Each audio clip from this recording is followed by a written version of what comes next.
സത്യം പറയുകയാണെങ്കിൽ എൻ്റെ ചെറുപ്പത്തിൽ എനിക്ക് ഭയങ്കര ആഗ്രഹമുള്ളൊരു കാര്യമായിരുന്നു. ഈ ഒരു കല നമുക്കുള്ളതല്ല എന്നുള്ള ആരോ പഠിപ്പിച്ച് വെച്ചൊരു വിശ്വാസപ്രകാരം വീട്ടിൽ ഞാൻ പറയാൻ പോലും മെനക്കെട്ടിട്ടില്ല. എൻ്റെ വീട്ടിൽ എനിക്ക് സമ്മതിക്കില്ല എന്നൊന്നും എനിക്ക് തോന്നണില്ല. പക്ഷേ നമുക്കൊരു പേടിയായിരുന്നു ഇതെങ്ങനെ പറയുമെന്നുള്ളത്. അതുകൊണ്ട് അതൊരു എന്താ പറയുക ഇഷ്ടമായിട്ട് തന്നെ ഉള്ളിലിങ്ങനെ കിടക്കുമായിരുന്നു. അപ്പോൾ മക്കളിലൂടെ വന്നതിൽ ഭയങ്കര പ്രൗഡ് മൊമെൻറ്റിലാണ് ഞാൻ നിൽക്കുന്നത്. ഭയങ്കര സന്തോഷം.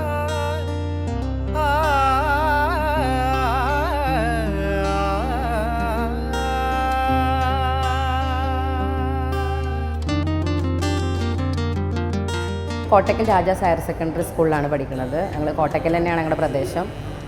കുട്ടികൾ കഥകളിയിലേക്ക് എങ്ങനെ വന്നു എന്നൊക്കെ ചോദിച്ചിട്ടുണ്ടെങ്കിൽ അവർ ചെറിയ കുട്ടിയായിരുന്നപ്പോൾ തന്നെ 4ാം ക്ലാസ് തൊട്ടിട്ടാണ് അവർക്ക് ഈ ആഗ്രഹം പറഞ്ഞത്.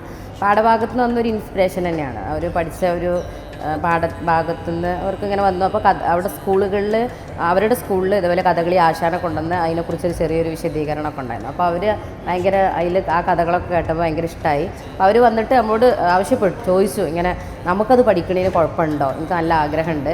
അവരാദ്യം ഇങ്ങനെ ഭരതനാട്യം അങ്ങനെ കുറച്ച് കലകൾ പഠിക്കാൻ പോയിരുന്നു. പക്ഷെ അതങ്ങനെ കണ്ടിന്യൂ ചെയ്യാൻ പറ്റിയില്ല. കുറേ ഹെൽത്ത് പ്രോബ്ലമൊക്കെ ഉണ്ടായിരുന്നു. അപ്പോൾ ഇത് വന്നപ്പോൾ നമുക്ക് പറ്റുമോ എന്നൊക്കെ ചോദിച്ചപ്പോൾ അതിന് കുഴപ്പമില്ല, നമുക്ക് എന്താ നിങ്ങൾക്ക് ഇഷ്ടമുണ്ടെങ്കിൽ പോവാമെന്ന് പറഞ്ഞു. പിന്നെ നമുക്കൊരു പേടിയുണ്ടായി, നാട്യസംഘത്തിൽ നമ്മൾ ചേർക്കുമോ എന്നുള്ളതൊരു ടെൻഷൻ ഉണ്ടായിരുന്നു. അപ്പോൾ അവിടെ ചെന്നപ്പോൾ അവർക്ക് അതിലേറെ സമ്മതം, നിങ്ങൾക്ക് വിഷയമില്ലെങ്കിൽ ഞങ്ങൾക്ക് അതിലൊന്നും പ്രശ്നമില്ല, കലയാണ് പഠിപ്പിക്കുന്നതിൽ ഒട്ടും പ്രശ്നമില്ലായിരുന്നു. അപ്പോൾ അങ്ങനെ വന്നു.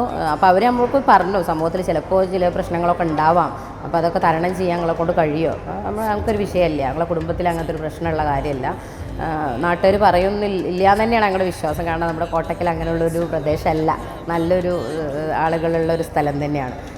ഓക്കെ എന്ന് പറഞ്ഞു തുടങ്ങി. ഇപ്പോൾ 8 വർഷത്തോളമായിട്ട് കണ്ടിന്യൂ ചെയ്തുകൊണ്ടിരിക്കണം. അപ്പോൾ സ്റ്റേജിൽ അവതരിപ്പിക്കുന്നത് ആദ്യമായിട്ടാണ്. കലോത്സവ വേദികളിൽ, അതായത് സ്കൂൾ കലോത്സവ വേദികളിൽ, അല്ലാതെ അവർ കോട്ടക്കൽ പൂരത്തിനൊരു സ്റ്റേജ് അവതരിപ്പിച്ചിട്ടുണ്ട്. പിന്നെ പാലക്കാട് ഇതേപോലെ വേറൊരു സ്റ്റേജിൽ അവതരിപ്പിച്ചിട്ടുണ്ട്. അങ്ങനെ വ്യത്യസ്ത സ്റ്റേജുകൾ കലോത്സവ വേദിയിൽ ആദ്യമായിട്ടൊരു മത്സരരംഗത്തേക്ക് ആദ്യമായിട്ട് വന്നിട്ടുണ്ട്. അത് രണ്ടാളും ആഗ്രഹം പറഞ്ഞു. പക്ഷേ പഠിക്കാൻ ഒരാൾക്ക് ഭയങ്കര ടെൻഷനായിരുന്നു.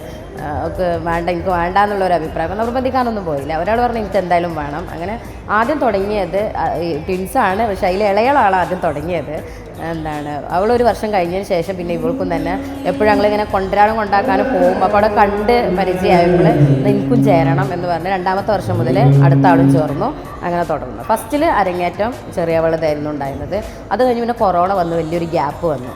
അത് കഴിഞ്ഞിട്ടാണ് അടുത്ത ആളുടെ കരങ്ങേറ്റം കഴിഞ്ഞത്. ഭയങ്കര സന്തോഷമാണ്. വലിയൊരു സത്യം പറയുകയാണെങ്കിൽ എൻ്റെ ചെറുപ്പത്തിൽ എനിക്ക് ഭയങ്കര ആഗ്രഹമുള്ളൊരു കാര്യമാണ്. ഈ ഒരു കല നമുക്കുള്ളതല്ല എന്നുള്ള ആരോ പഠിപ്പിച്ച് വെച്ചൊരു വിശ്വാസപ്രകാരം വീട്ടിൽ ഞാൻ പറയാൻ പോലും മെനക്കെട്ടിട്ടില്ല. എൻ്റെ വീട്ടിൽ എനിക്ക് സമ്മതിക്കില്ല എന്നൊന്നും എനിക്ക് തോന്നണില്ല. പക്ഷേ നമുക്കൊരു പേടിയായിരുന്നു ഇതെങ്ങനെ പറയുമെന്നുള്ളത്. അതുകൊണ്ട് അതൊരു എന്താ പറയുക ഇഷ്ടമായിട്ട് തന്നെ ഉള്ളിലിങ്ങനെ കിടക്കുമായിരുന്നു. അത് മക്കൾ പറയുമ്പോൾ എനിക്ക് ഭയങ്കര സന്തോഷമാണ് തോന്നിയത്. ഇപ്പോൾ ഭയങ്കര ഒരു ഇങ്ങനെ സ്റ്റേജ് കലോത്സവത്തിൽ ഞാനൊന്നും എത്തിയിട്ടില്ല, ആഗ്രഹിച്ചതാണ് പക്ഷെ എത്തിയിട്ടില്ല. പക്ഷേ അപ്പോൾ മക്കളിലൂടെ വന്നതിൽ ഭയങ്കര പ്രൗഡ് മൊമെൻറ്റിലാണ് ഞാൻ നിൽക്കുന്നത്. ഭയങ്കര സന്തോഷം.